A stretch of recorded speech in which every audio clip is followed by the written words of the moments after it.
Hello, my name is Kim Richards, and I am an assistive technology specialist for Humble ISD. And welcome to Connecting Through AAC, Empowering Communication Partners. Today, we will learn how to differentiate between core and fringe vocabulary, how to utilize different communication partner strategies for supporting AAC users, and how to incorporate classroom activities to support language and literacy learning for AAC users.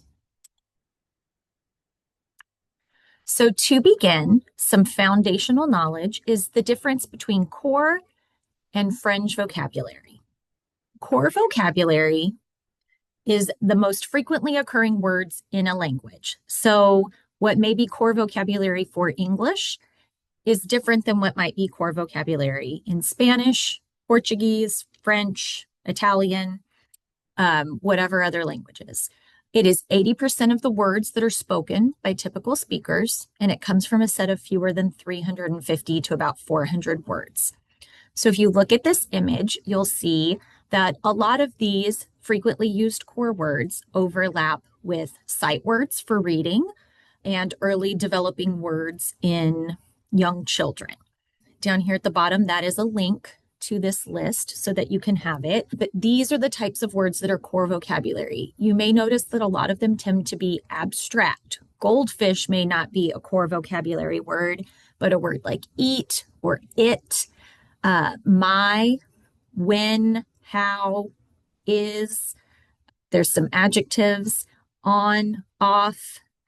They tend to be words that may not be easily represented in a symbol or a picture.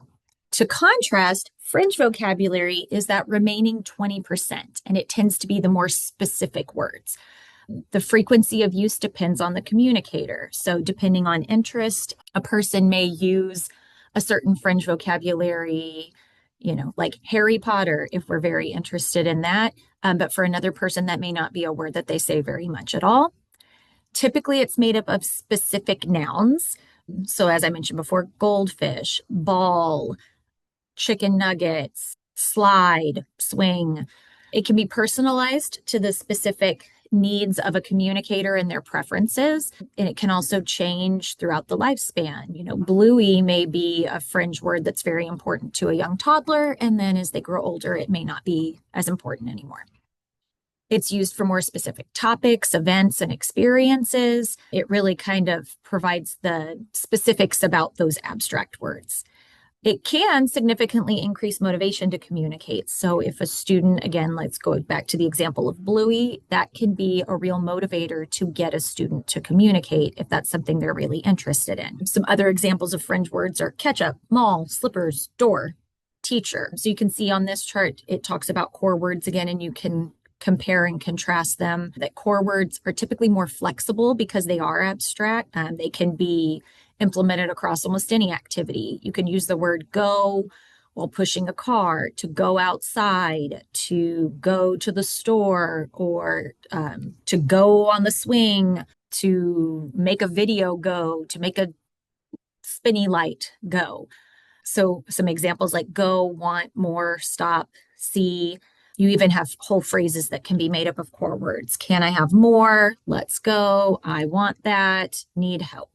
This is an example of a core vocabulary communication board. We would call it a light or low tech because it's typically paper-based. You would print this out, and you can click on this image to download or print it. This is the 9x7 grid of TD Snap Core First, which is, if you've taken the courses about the specific language system first approach and our decision tree, this is part of our tiered support for AAC. It matches the app that we're using for that. So this is a paper-based board, and you'll notice that it is core words. You don't see words like goldfish, bike on here.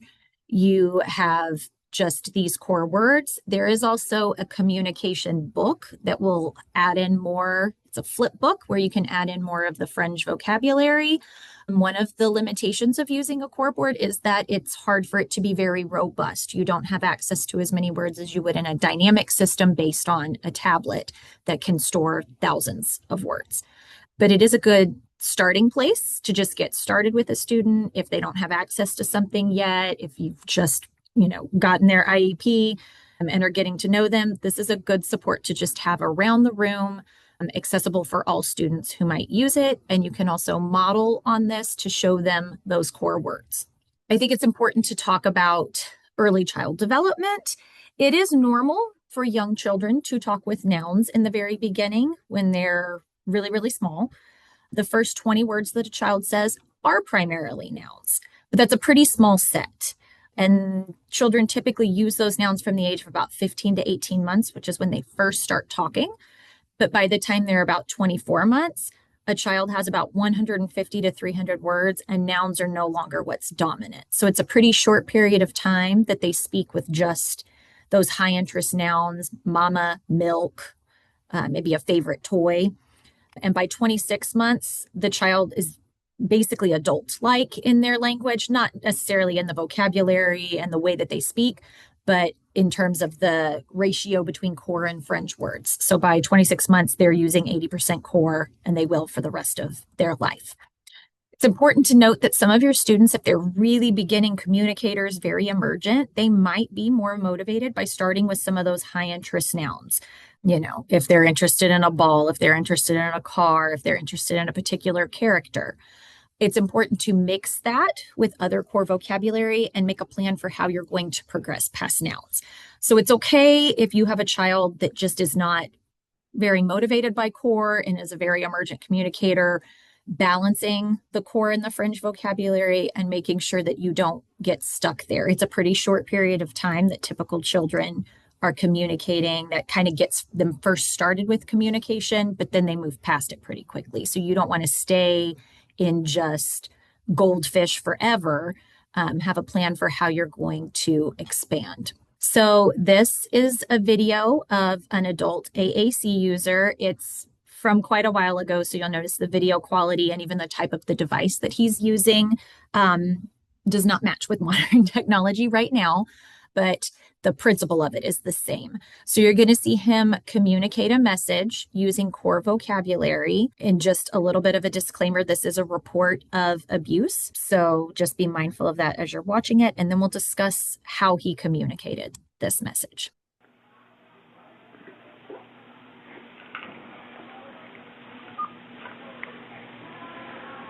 Hi.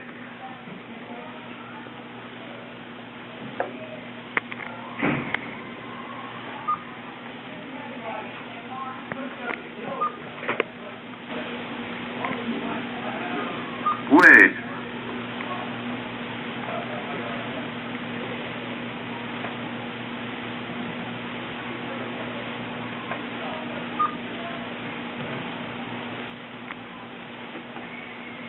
More. I wait more. Well, John, you've told me quite a story. Why don't you hit speak display so everybody can hear the whole story? Thank you. It was time to eat. I wait and wait. No one there. No one comes. I afraid no one here will help me eat. I wait more. He come and say to me you don't tell. He beg at me. He go away. I wait more. Well, I'm glad you could tell me about it. Is there something you need me to do to fix it? You can take care of it yourself. Excellent. So this is a transcript of that report that he made. So he was, I believe, in a group home where one of the caretakers there did not feed him and told him not to tell that he didn't feed him. And so that is a form of abuse. He was not being, provided nutrition in the home that he was in where they were supposed to be taking care of him. So if you look at the entire transcript, I underlined all of the words that are considered core words.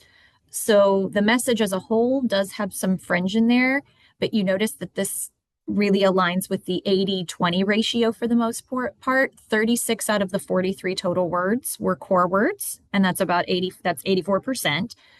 And then we even simplified it of how you could make a report similar to this using just core words. So if a student reported eat, no there, no come, no help, no eat, no tell, he bad, he go, I know eat.